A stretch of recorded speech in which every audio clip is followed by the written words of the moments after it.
দাদা, দুটো পয়সা দান করুন না। এই ভিখারিকে দুটো পয়সা দান করুন দাদা। ধুর বাবা, রাস্তাঘাটে এই ফকির ভিখারিদের জন্য চলাচল করাই মুশকিল। হুটহাট করে গাড়ির সামনে এসে পড়ে, চাপা পড়লে তো সেই আমাদেরই দোষ। এই যে নাও পয়সা, যত সব ঝামেলা।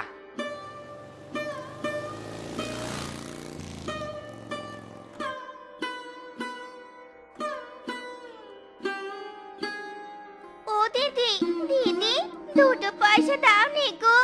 সারাদিন কিচ্ছুটি খাইনি, দাও নে গো দিদি। এই যে রাস্তায় বেরোতে না বেরোতে হাজির। দু পয়সা যা রোজগার করি এদের দিতেই তা শেষ হয়ে যায়। এই যাও তো বাবু যাও, কোনো পয়সা করে দিতে পারবো নে। দিদি, এভাবে কেন বলছেন? আমরা তো ভিখারি, আপনাদের দয়াই চলি আমরা। দিন নে দুটো পয়সা, আপনার মঙ্গল হবে। ইস, কি আমার মঙ্গল হবে রে? মঙ্গল হবে না ছাই, শেষমেশ তোদের ভিক্ষে দিতেই হবে। যত সব, দূর হ বলছি, দূর হ।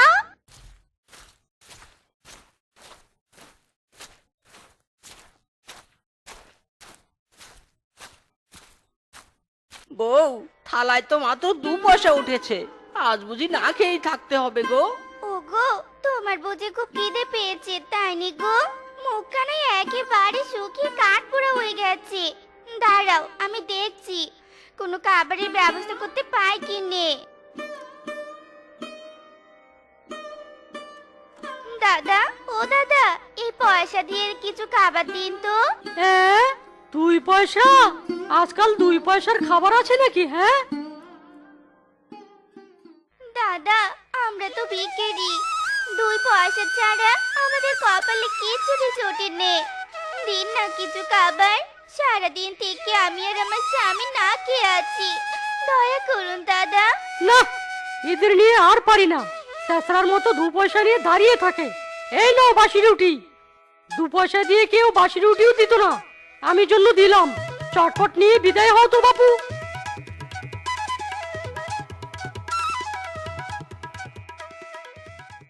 বউ, রুটিটা থেকে তো পচা গন্ধ বেরোচ্ছে। এটা খেলে তো আমাদের পেটে অসুখ করবে। বালাই ষাট, আমাদের মতো ভিখারির আবার কি অসুখ করবে গো? লোয়া খেলেও আমাদের পেটে হজম হবে। এটা তো সামান্য একটা বাসি রুটি, খেয়ে নাও গো, খেয়ে নাও। এটা যে আমাদের কপালে জুটেছে এটাই বেশি।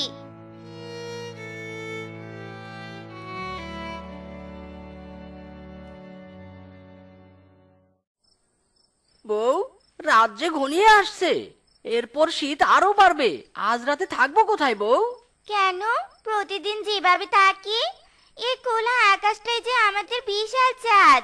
ওগো, এভাবে আর কতদিন খোলা আকাশের নিচে কাটাবো? দেখো, আমি এক এমনই হতভাগা স্বামী যে আমার বউকে একটা ঘর দিতে পারলাম না। এই শীতে সবাই তাদের ঘরে আরামায়েশে ঘুমাচ্ছে, আর দেখো, একমাত্র তুমি আমার মতো পঙ্গুর সাথে কনকনে শীতের রাতে কষ্টে কাটাচ্ছ। ওগো, তুমি এভাবে কেন বলছো গো? আমরা তো আর এমনিতে ভিখারি হইনি। সেই যে একদিন রোড অ্যাক্সিডেন্ট হলো, তারপর তো চিকিৎসা পাতির খরচের জন্য জমা জমি ঘর বাড়ি সব বিক্রি করে আজ আমরা পথে পথে ঘুরছি আর পথের ভিখারি হয়েছি।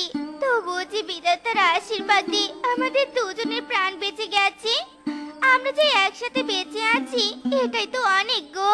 বেঁচে আর কি লাভ হলো বলো বউ? সেই মরার মতোই বাঁচলাম। আমি পঙ্গু হয়ে গেলাম, আর তুমি এক চোখ হারিয়ে কানা হলে। আমাদের যে আর কেউ কাজ দিতে চায় না। জানি না এভাবে আর কতদিন বাঁচবো। ওগো, তুমি এত ভেবো নে গো।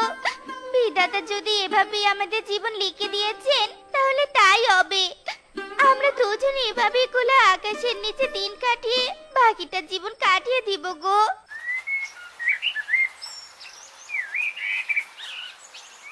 ও দিদি, দিদি, কিছু পয়সা দিন নে গো।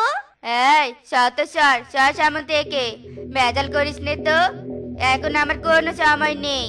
ও দিদি, দাও নি দুটো পয়সা, আর সকাল থেকে একটা পয়সা পাইনি। দাও না দিদি, দয়া করো, দয়া করে দুটো পয়সা দাও গো। এই কানা ল্যাংড়ার দল, কাজ করে খেতে পারিস নে? অন্যের টাকা পয়সার প্রতি এত লোভ কেন রে তোদের? যা ভাগ এখান থেকে, ভাগ বলছি। এদের জন্য রাস্তায় আসাই যায়নি, যত সব দান্দাবাজের দল। শেফা শিয়ালিনী তার পঙ্গু স্বামীকে নিয়ে পথে পথে ঘুরতে থাকে, কিন্তু সবাই তাদের অবহেলা করে, কেউই তাদের সাহায্য করতে চায় না।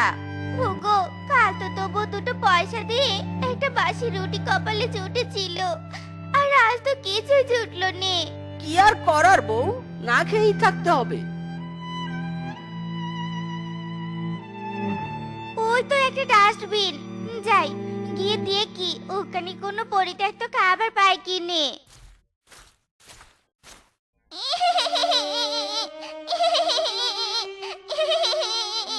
আরে আরে, এখানে বাচ্চা কাচ্চা কোথায়? এই পুটলি থেকে তো আওয়াজটা আসছে।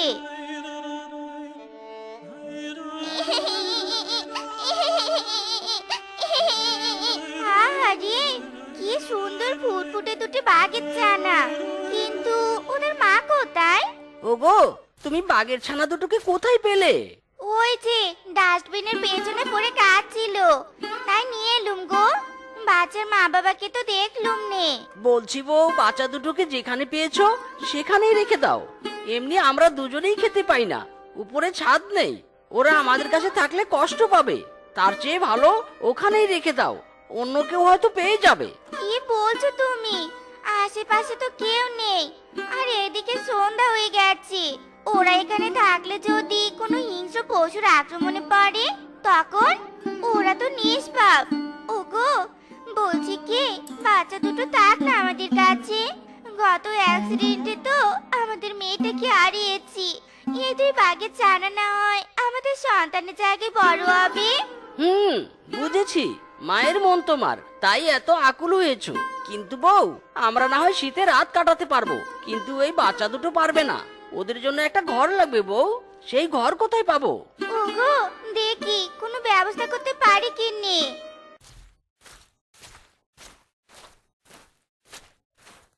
ওই তো একটা ছেঁড়া পলিথিন দেখতে পাচ্ছি, দেখি পলিথিনটা কোনো কাজে লাগাতে পারি কিনে।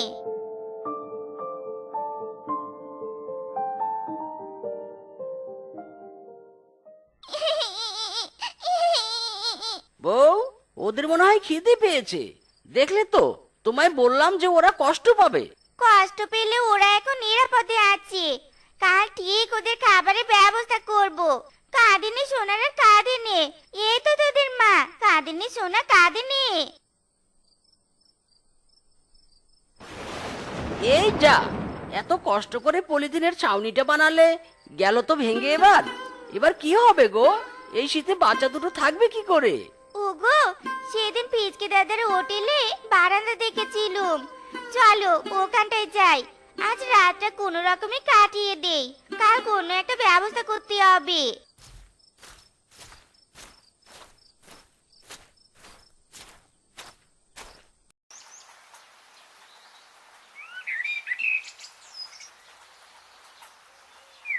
এই এই, তোদের তো সাহস কম নয়, তোরা আমাকে না জানিয়ে আমার হোটেলের বারান্দায় আশ্রয় নিয়েছিস।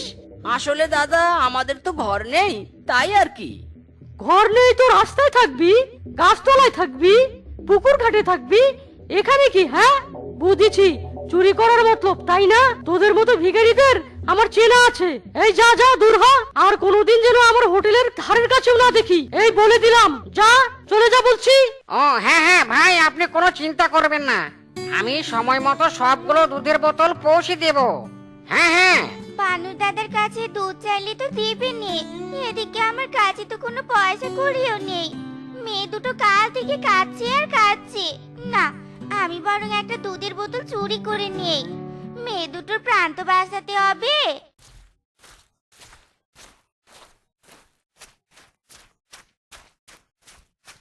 কাঁদিস না মারে, তোরা কাঁদিস না।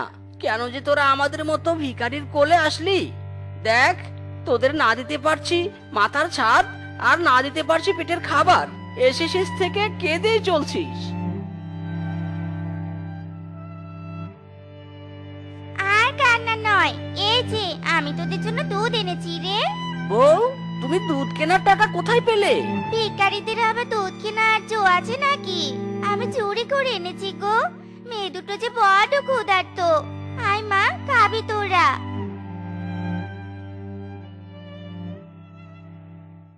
ওগো শোনো,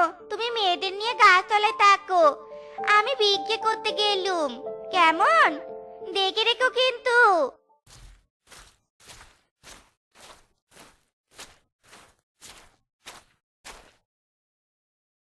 কি গো বউ, এতগুলো কলা পাতা কোথায় পেলে তুমি? ওই পশ্চিমের রাস্তার ধারের কলা বাগান থেকে আনলুম। ভাবছি এগুলো দিয়ে একটা ঘর বানাবো। আর এই নাও, বিক্রি করে কিছু পান্তা ভাত এনেছি, তুমি খেয়ে নাও দেখিনি।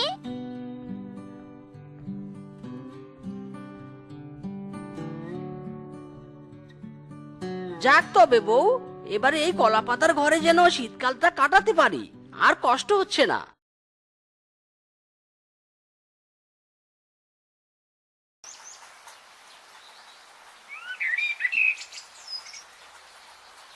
কি খাবো কি খাবো, আমার যে ভীষণ খিদে পেয়েছে। ওই যে কলা পাতার স্তূপ দেখছি, যাই কলা পাতাগুলো খেয়ে আজকের মতো পেটটা চালিয়ে নেই। হাম্বা হাম্বা। এই গরু, গরু, থাম থাম থাম। আমাদের কষ্ট করে তোলা ঘরটা এইভাবে খাস নে। দাঁড়া, থাম থাম। বউ, তোমার লাগেনি তো? উঠো উঠো বউ, উঠো।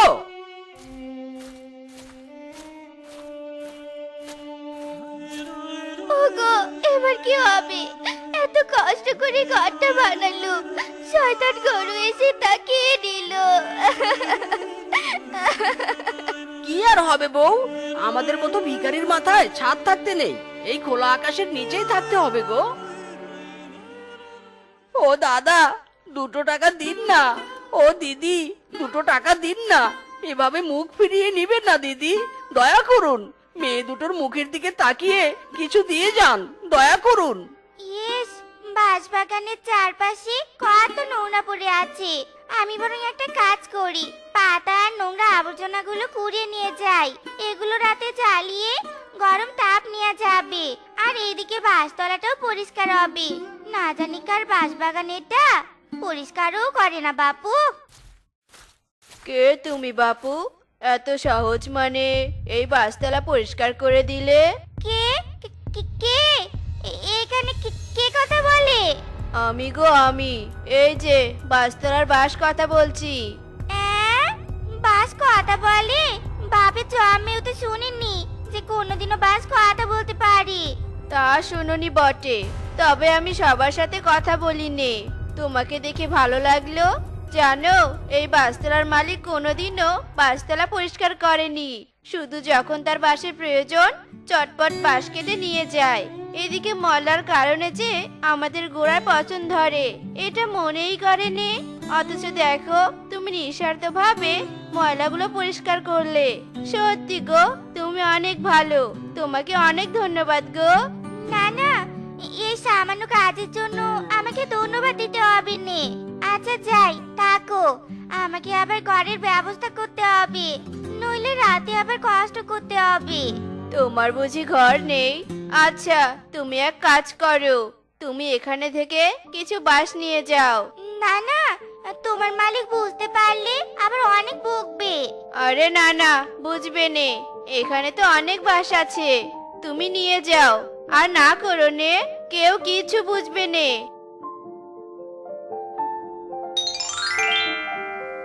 তোমাকে অনেক ধন্যবাদ গো, আসি তবে। আর হ্যাঁ, আমি রোজ এসে বাসতলার চারপাশ পরিষ্কার করে দিয়ে যাব, কেমন? যাক বাবা, অবশেষে কাঠখড় পুড়িয়ে অনেক কষ্ট করে মাথার ছাদ শক্ত হলো। এবার আর ঘর হারানোর ভয় নেই, এবার শুধু পেট চালানোর চিন্তা। ওগো, পেট নিয়ে তুমি চিন্তা করো নে। আমি সারা জীবন ভিক্ষে করে তোমাকে আমার 2 মেয়েকে খাওয়াবো, আমার যতই কষ্ট হোক না কেন। বাবা রে, কত শখ করে তোকে বিয়ে দিলুম, তাও আবার একটা না, দুটো বিয়ে দিলুম। কিন্তু আজ পর্যন্ত তোর 2 বউয়ের 1 বউ আমাকে নাতি নাতনি দেখাতে পারলো নে। শোনো মা, আমি তো তোমার পছন্দ মতোই বিয়ে করেছি। সন্তান না হলে আমি কি করব বলো? চিকিৎসাপাতি তো আর কম করিনি। যাকগে, আমি কাজে বেরোলাম।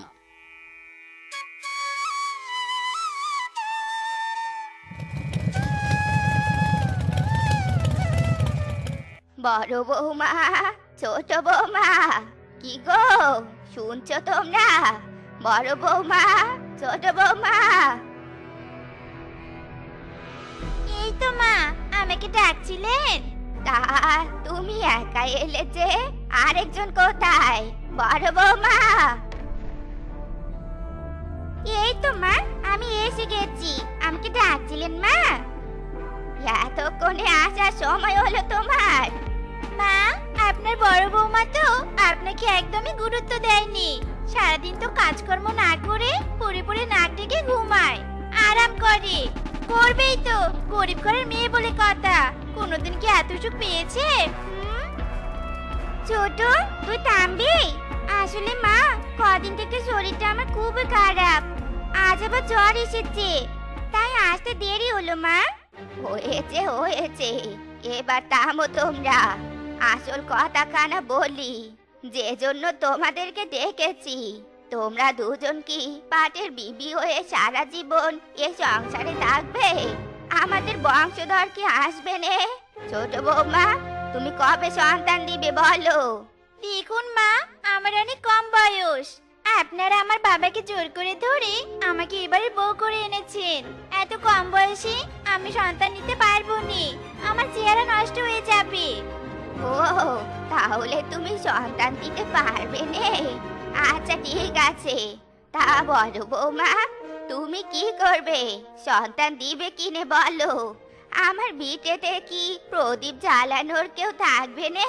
হ্যাঁ মা, আপনি কার কাছে কি চাচ্ছেন? ওই কালো গরিব হ্যাংলা বউয়ের কাছে সন্তান চাচ্ছেন? ওই কালো ভূতনির পেট থেকে তো কালো সন্তানের জন্ম হবে, আর সেই কালো সন্তান হবে অশুভ, যেটাই বংশের জন্য অকল্যাণ বয়ে আনবে। শোনো, আমি এত কথা শুনতে চাইনি। আগামী 2-3 মাসের মধ্যে তোমরা দুই বউ যদি আমার ঘরে সন্তানের মুখ না দেখাতে পারো, তাহলে আমি আমার ছেলের 3য় বিয়ে দিব। আর তার কাছে যে বংশধর আসবে, তাকে আমি আমার সমস্ত ভিটে মাটি ধন সম্পত্তি গহনা গাটি সব লিখে দিব। এটাই আমার শেষ কথা।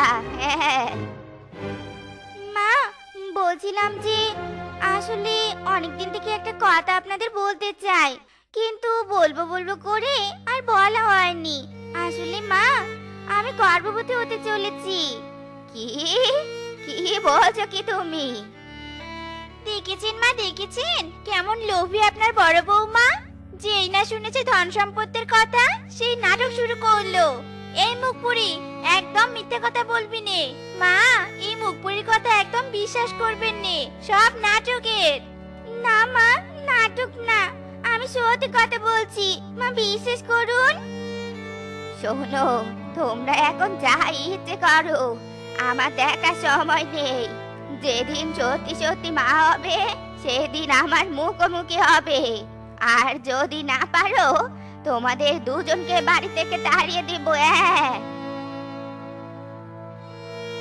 কালি মুখপুরি, তুই যতই মা হয় নাটক কর, কোনো লাভ হবে নি।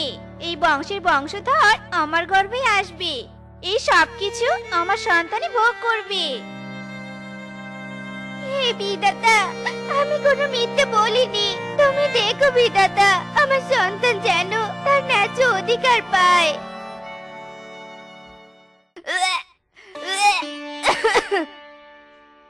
কি বড় বউ সত্যি সত্যি গর্ভবতী হলো নাকি? না না, ওর সন্তান হলে তো এসব কিছু হাতছাড়া হয়ে যাবে। মা না হতে পারি, মা হওয়ার অভিনয় তো করতে পারি। আরে, দুই বউ যে একসাথে গর্ভবতী হয়েছে। খোকা, দেখ দেখ, বিধাতা এবার মুখ তুলে তাকিয়েছে রে। কিন্তু মা, এটা কি করে সম্ভব? একসাথে দুইজন? আরে, এসব বাবা বাদ দে, তাড়াতাড়ি গিয়ে মিষ্টি কিনে আন। আমার বাড়িতে বংশধর আসবে।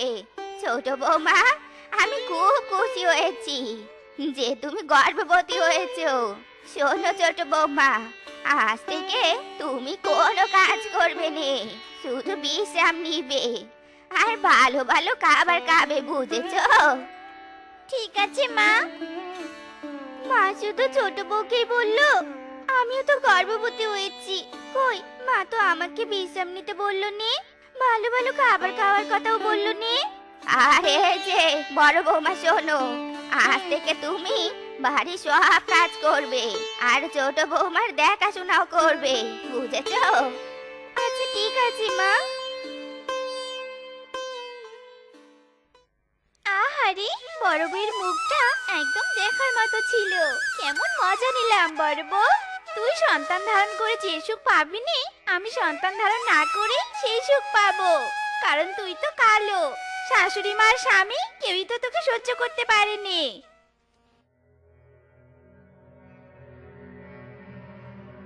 এই কি ঝাড়ু দিচ্ছিস? হ্যাঁ, ওই যে ওই দিকটাতে নোংরা পড়ে আছে। ছোট, তুই কি আমার সাথে ইয়ার্কি করছিস?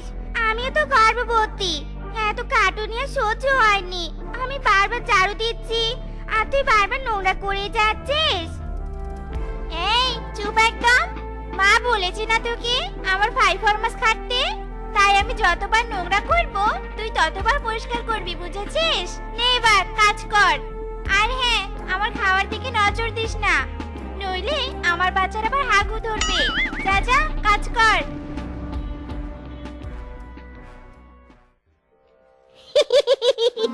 ছোট বউ, আমি তোমার জন্য ভিটামিন আয়রন জাতীয় ট্যাবলেট এনেছি। ডাক্তারের সাথে কথা বলে এগুলো খেলে সন্তান স্বাস্থ্যবান হবে আর রোগ মুক্ত হবে, বুঝেছো? নিয়মিত খাবে কিন্তু। ওগো, এই নাও তোমার চা। বলছি আমার জন্য ভিটামিন ওষুধ আনুনি গো? মোলো চা। বড় বৌমা তোমার জন্য কেন আনতে যাবে? হ্যাঁ, তুমি তো সেই অশুভ কালো সন্তানের জন্ম দিবে, সে কি আর আমাদের যোগ্য বংশধর হতে পারবে? তাই তোমাকে ওসব ভিটামিন খাইয়ে টাকা নষ্ট করার কোনো মানে হয়নি। মা, আপনারা কিন্তু আমাকে অবহেলা করছেন। আরে কি আমার রূপবতী এসেছেন, তাকে কোলে নিয়ে নমনম করব। এই মুখপুরি শোন, আমার প্রথম ভুল হয়েছে তোর মতো কালীকে বিয়ে করা।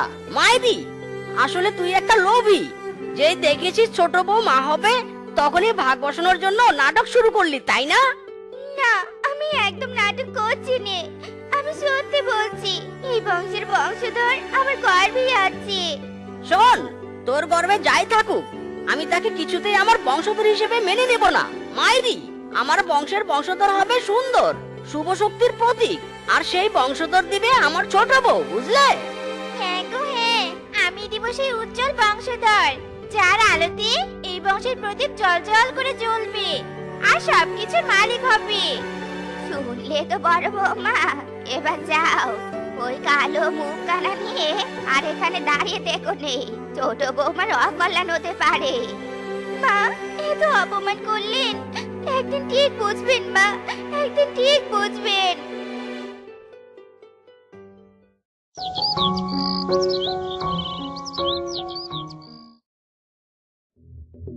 বড় বউয়ের তো পেট বেরিয়েছে, এদিকে আমার তো স্বাভাবিক। না না, মা যদি বুঝে যায় যে আমি অভিনয় করছি, তাহলে সাংঘাতিক বিপদ হবে। আমাকে কিছু একটা করতেই হবে।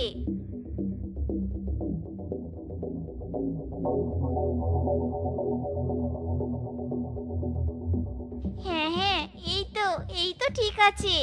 এবার একেবারে গর্ভবতী মহিলাদের মতোই লাগছে। কেউ বুঝতেই পারবে না যে আমি নকল গর্ভবতী সেজেছি। আমার একমাত্র লক্ষ্য হলো এসব সম্পত্তির মালিক হওয়া, আর বিশেষ করে ওই 7 নড়ি হাড়। আহা, কবে যে পাবো। ছি ছি ছি ছি ছি ছি, ছোট বউ এত বড় মিথ্যাচার শুরু করেছে। সামান্য সম্পত্তির লোভে এত মিথ্যা নাটক করছে। না না, এটা মেনে নেওয়ার মতো নয়।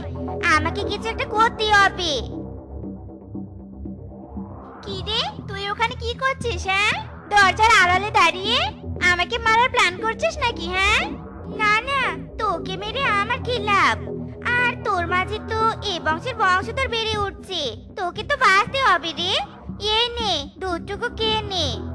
আহ, পা দুটো ভীষণ ব্যথা করছে রে, একটু টিপে দে না। আহ, দিন দিন শরীরটা খারাপ হচ্ছে, একটু দে না রে। আচ্ছা ঠিক আছে, দুধটুকু কে শুয়ে পড়, আমি তোর পা টিপে দিচ্ছি।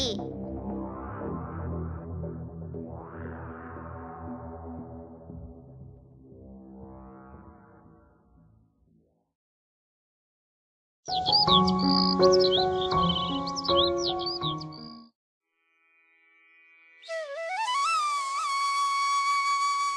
বৌমা, আজ তো তোমার 7 মাস পূরণ হবে।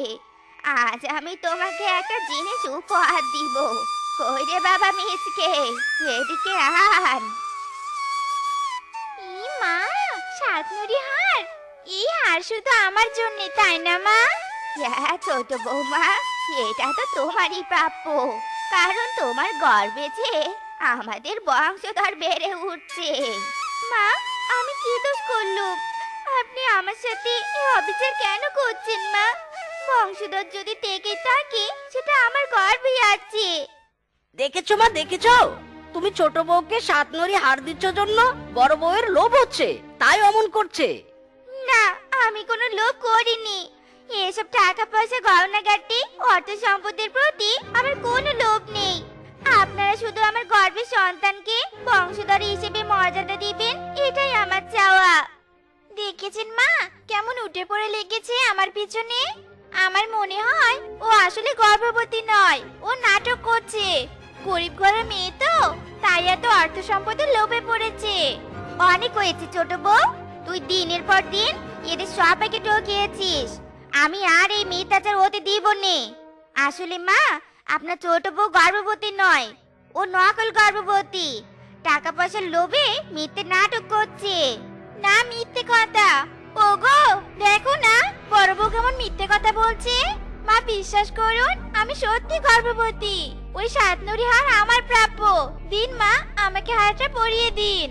মা, ছোট বউকে হারটা পরিয়ে দেওয়ার আগে নিজের চোখে আসল সত্যিটা দেখুন। হায় হায়, এসব কি ছোট বৌমা? তার মানে তুমি এতদিন আমাদের সাথে মিথ্যে নাটক করেছো? ছি ছোট বৌমা, ছি। মা, তার মানে বড় বউ সত্যি কথা বলেছে? ছোট বউ, তুমি যে প্রতারণা করেছো তার ক্ষমা নেই। যাও যাও, তুমি এখনই এ বাড়ি থেকে চলে যাও। তোমার মুখ দেখতে চাই না আমি, মাইরি। ওগো, আমাকে ক্ষমা করে দাও। আসলে আমি সম্পত্তির লোভে এমন কাজ করেছি। দয়া করে আমাকে ক্ষমা করে দাও। না না, তোর মতো বিশ্বাসঘাতক বউয়ের চেয়ে আমার কালো বউই ভালো। যা, তুই এক্ষুনি চলে যা। যা বলছি, চলে যা। বড় বৌমা, তুমি আমাকে ক্ষমা করে দাও মা। আমরা শুধু তোমার কালো রূপটা দেখে বিবেচনা করেছি, তোমার ভিতরের সততা কখনো দেখিনি। তুমি ক্ষমা করে দিও আমাদের বড় বৌমা। চিচি মা, এভাবে ক্ষমা চাইবেন নে। আপনারা যে ভুল বুঝতে পেরেছেন, এটাই অনেক। আপনাদের অর্থ সম্পদের কোনো লোভ নেই আমার। আমি শুধু চেয়েছিলাম আমার সন্তান যেন তার মর্যাদা পায়। পাবে বড় বউ, আলবাত পাবে। তোমার গর্ভের সন্তান কালো হোক বা অন্য কিছু হোক, তোমার গর্ভের সন্তানই হবে আমাদের বংশের একমাত্র বংশধর। হ্যাঁ বৌমা, এবার থেকে তোমার যত্ন আমরা নিব। তুমি শুধু আমাদেরকে একটা সুস্থ সন্তানের মুখ দেখাবে। মা, আপনারা দুজন পাশে থাকলে আমি সবকিছু জয় করতে পারবো মা। তো বন্ধুরা, আমাদের আজকের এই গল্পটি তোমাদের কাছে কেমন লেগেছে তা কমেন্টে জানাতে ভুলো না কিন্তু।